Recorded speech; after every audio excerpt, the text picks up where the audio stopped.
Wayne, give us an example of what those terms mean when you think about, information, uncertainty, and so on, by giving us a concrete example in a particular issue area, the kind of matter that people care about that Waltz wasn't addressing. Let's go back to trade. Mm-hmm. Trade is a classic case where there's a conflict, because if we have two states, both of which are under the influence of their manufacturers, and therefore they want to export, but they also want to limit imports. This leads to conflict, because if everybody can't both export and not import. Mm-hmm. So there's some, and there is and has been known for almost 200 years, there is a joint gain to be made if they can both liberalize. Overall, they will both benefit, but there will be losers. The weaker manufacturers who are now hiding behind tariff walls in their own countries will lose, because they'll lose those markets, and they may go out of business.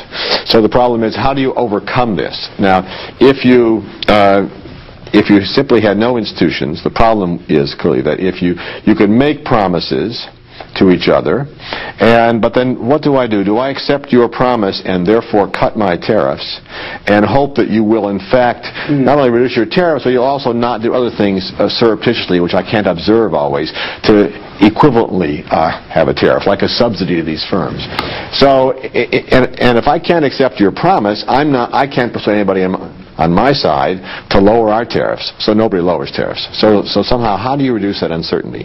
Well, one way you reduce it is to say, we'll both commit to a set of rules, and these rules are general across a lot of products, so that if you start breaking the rules on one set of products, there's a danger you'll bring the whole system down. And then those industries in your country, which are exporters and are worried about that, all of a sudden become worried that if you're violating the rules on textiles and shoes, maybe this will cost them access for televisions and jet aircraft. And then they are mobilized on you. So but the key to start that process is to institutionalize a set of rules that reduces the uncertainty that you actually will keep your promise, and therefore increases the credibility of your promise.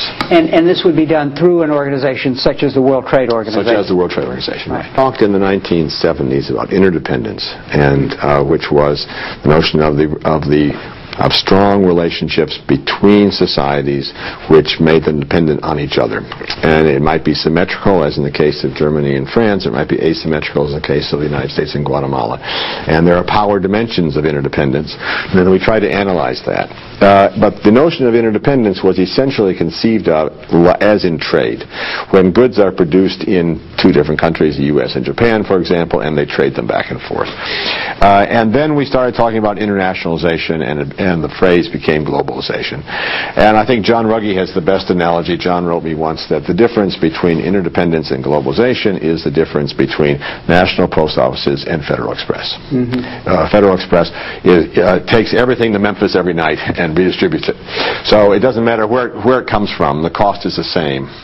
And globalization is really increasing of the thickening of interdependence, the globalization of patterns, not just regionally but worldwide, and the shrinking of distance. Essentially, it's the process by which distance is shrunk, so that it's easier to have an effect in a faraway place than it was. And in my view, globalization should not merely be seen as economic, as it often is seen. It's social, it's ecological, and it's political military. So 9/11 is an example of globalization. The fact that a small number of people armed with box cutters can destroy the largest building in the biggest, most important city of the United States, that's a form of globalization. That is, they launched that plot in Afghanistan and Germany and elsewhere, and were able to take action at a distance. So it's not just economic globalization. It's economic, social, ecological. Global warming is a good example of globalization, and political military. And let me go back a step, because one of the problems with work on interdependence in the 1970s was that it often ignored power.